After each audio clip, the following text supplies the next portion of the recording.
Hello students, welcome to my channel online study with new style. আজ আমি আমার এই ভিডিওর মাধ্যমে তোমরা যারা 2024 সালে মাধ্যমিক পরীক্ষা দিতে চলেছ তাদের জন্য পশ্চিমবঙ্গ মধ্যশিক্ষা পর্ষদ থেকে যে টেস্ট পেপারটি স্কুলের তরফে বিনামূল্যে দেওয়া হয়েছে, আজকে তার সম্পূর্ণ পর্ষদ টেস্ট পেপার থেকে ভূগোলের কিছু বাছাই করা 2 নম্বর মানের প্রশ্ন ও তার সম্পূর্ণ উত্তর এর সাজেশন ভিডিও নিয়ে উপস্থিত হয়েছি আমার এই চ্যানেলে। যে প্রশ্নগুলি তোমাদের ফাইনাল পরীক্ষার জন্য খুবই গুরুত্বপূর্ণ, সুতরাং আজকের এই ভিডিওটি তোমরা প্রথম থেকে শেষ পর্যন্ত মনোযোগ সহকারে দেখো, কারণ আমি এই ভিডিও চলাকালীন এই প্রশ্ন উত্তরে ফ্রি পিডিএফের পাসওয়ার্ডটি দেখিয়ে দেবো, যার মাধ্যমে তোমরা ডেসক্রিপশন বক্স থেকে পিডিএফ ডাউনলোড করে ওপেন করতে পারবে এবং প্রতিটি প্রশ্ন ও উত্তর পড়তে পারবে। সুতরাং আজকের এই ভিডিওটি তোমরা প্রথম থেকে শেষ পর্যন্ত মনোযোগ সহকারে দেখো। মাধ্যমিক ভূগোল পর্ষদ টেস্ট পেপার বাছাই করা প্রশ্ন 2 নম্বর মানের প্রশ্নোত্তর। প্রথম প্রশ্ন দেখো কি আছে। অ্যালবেডো কাকে বলে? খুব গুরুত্বপূর্ণ প্রশ্ন। দেখো স্টার মার্কস দেওয়া আছে, উত্তরটা তোমরা লিখবে সূর্য থেকে নির্গত মোট শক্তির 200 কোটি ভাগের 1 ভাগ পৃথিবীর দিকে ছুটে আসে। এই আগত শক্তিকে যদি 100% ধরা হয়, তবে তার 34% পৃথিবীর বায়ুমণ্ডলকে উত্তপ্ত না করে মহাশূন্যে ফিরে যায়। এই 34% শক্তিকে অ্যালবেডো বলে। খুব গুরুত্বপূর্ণ প্রশ্ন, পরীক্ষায় আসার মতো প্রশ্ন। দ্বিতীয় প্রশ্ন, মৌসুমি বিস্ফোরণের সংজ্ঞা দাও। খুব গুরুত্বপূর্ণ প্রশ্ন, উত্তরটা তোমরা লিখবে গ্রীষ্মকালের শেষে দক্ষিণ পশ্চিম মৌসুমি বায়ুর আরব সাগরীয় শাখা সমুদ্র থেকে প্রচুর পরিমাণে জলীয় বাষ্প সংগ্রহ করে জুন মাসের প্রথম সপ্তাহে কেরালের মালাবার উপকূলে পৌঁছায়। পরবর্তী সময়ে পশ্চিমঘাট পর্বতে বাধাপ্রাপ্ত হয়ে এই বায়ু হঠাৎ ঊর্ধ্বমুখী হয় এবং বজ্র বিদ্যুৎ সহ প্রচুর বৃষ্টিপাত ঘটায়। একে মৌসুমি বিস্ফোরণ বলে। খুব গুরুত্বপূর্ণ প্রশ্ন। আজকের ভিডিওর প্রতিটি প্রশ্ন ও উত্তর খুবই গুরুত্বপূর্ণ। পরের প্রশ্ন দেখো কি আছে। হীরক চতুর্ভুজ কাকে বলে?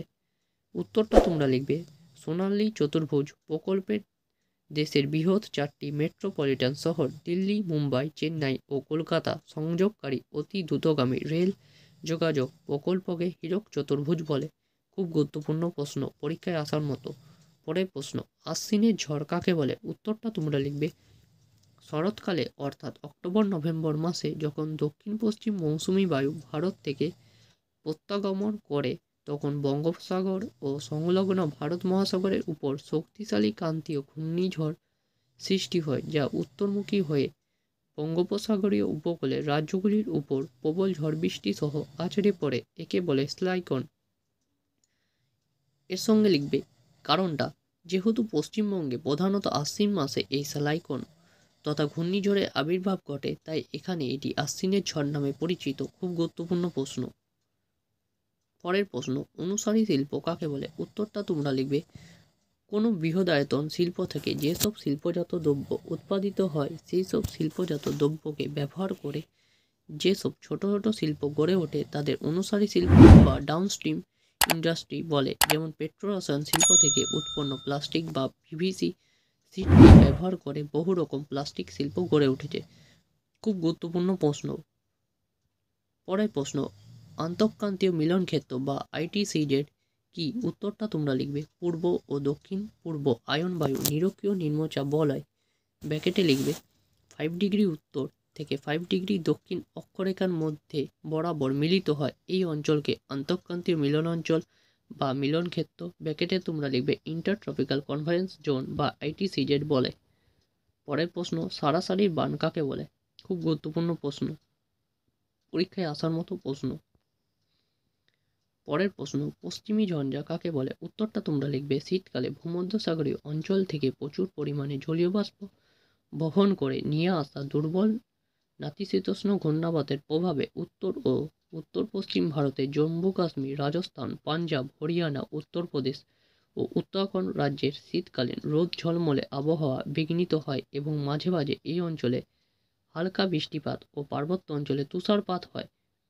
25 ডিগ্রি থেকে 35 ডিগ্রি উত্তর অক্ষাংশের মধ্যে পশ্চিম থেকে পূর্ব দিকে ধেয়ে আসা এই ঘূর্ণাবাতকেই পশ্চিমী ঝঞ্ঝা বলা হয়। পরের প্রশ্ন, দুন বলতে কি বোঝো? উত্তরটা তোমরা লিখবে শিবালিক পর্বতের উত্তরে যে সমতল অনুদৈর্ঘ্য উপত্যকা সৃষ্টি হয়েছে উত্তরাখণ্ডের স্থানীয় ভাষায় তাকে দুন বলে। উদাহরণ দিবে দেরাদুন, দেশের বৃহত্তম দুন।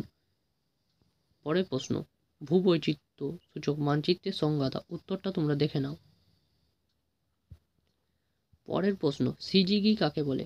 খুব গুরুত্বপূর্ণ প্রশ্ন। এই তিনটি প্রশ্নই খুব গুরুত্বপূর্ণ। সিজিগি, অ্যাপোজি, পেরিজি, এই তিনটে প্রশ্নের মধ্যে একটা প্রশ্ন পরীক্ষায় আসার মতো এবারে আসতে চলেছে। পরের প্রশ্ন, বহুমুখী নদী পরিকল্পনা বলতে কি বুঝো? এর দুটি উদ্দেশ্য লেখো। এই প্রশ্নটা 3 মার্কস হিসেবে খুব গুরুত্বপূর্ণ। পরের প্রশ্ন, ইউট্রোফিকেশন বলতে কি বোঝো? খুব গুরুত্বপূর্ণ প্রশ্ন। পরের প্রশ্ন 15 নম্বরে, তাল কি? উত্তরটা তোমরা লিখবে। হিমালয়ের হিমবাহের ক্ষয়কার্যের ফলে অনেক গর্ত সৃষ্টি হয়। ওই গর্তগুলি জল ধরে পরিপূর্ণ হলে সেগুলিকে স্থানীয় ভাষায় তাল বলে। উদাহরণ নৈনিতাল। পরের প্রশ্ন, কারেওয়া কি? খুব গুরুত্বপূর্ণ প্রশ্ন। এই প্রশ্নটি তোমাদের এবিটিএ টেস্ট পেপারে বা ডাব্লিউবিটিএ টেস্ট পেপারে বা বিভিন্ন স্কুলের টেস্টে প্রশ্নপত্রে পাবে। উত্তরটা তোমরা লিখবে। কাশ্মীর উপত্যকায় নদী ও হিমবাহের মিলিত সঞ্চয় কার্যের ফলে হ্রদ ভরাট হয়ে উঁচু মঞ্চের ন্যায় যে সমভূমি গঠন করেছে তাকে কারেওয়া বলে। এই ভূমিরূপের উপর দিয়ে ঝিলাম নদী প্রবাহিত হয়েছে। এখানে জাফরান, বাদাম, আখরোট প্রভৃতি প্রচুর পরিমাণে চাষ হয় বলে এটি বিখ্যাত। খুব গুরুত্বপূর্ণ প্রশ্ন। পরের প্রশ্ন, কচ্ছের রণ বলতে কি বোঝো? উত্তরটা তোমরা লিখবে। গুজরাটের উত্তর এবং কচ্ছ উপদ্বীপের উত্তর পূর্বাংশে অগভীর লবণাক্ত জলাভূমিকে বলা হয় কচ্ছের রণ। এটি ভারতের গুজরাট রাজ্যে অবস্থিত। বৈশিষ্ট্য দিবে, বর্ষাকালে নুলি নদী দ্বারা প্রবাহিত হয়। এর ক্ষেত্রফল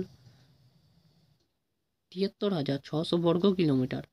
3 নম্বর পয়েন্টে দেবে, গ্রীষ্মকালে রণ অঞ্চল শুষ্ক হয়ে যায়। চতুর্থ লিখবে, উত্তরে বড় রণ অঞ্চলটিকে বলা হয় বড় রণ, দক্ষিণে ছোট রণ অঞ্চলটিকে বলা হয় ছোট রণ।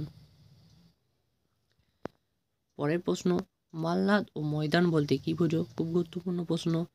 19 নম্বরের প্রশ্ন, ইনসেলবার্গ বলতে কি বোঝো?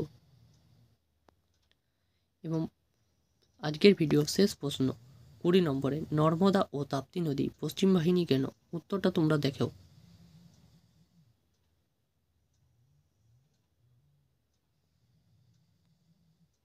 তোমরা যারা ভিডিওটি এতক্ষণ ধরে দেখলে তোমাদের সকলকে জানাই অসংখ্য ধন্যবাদ।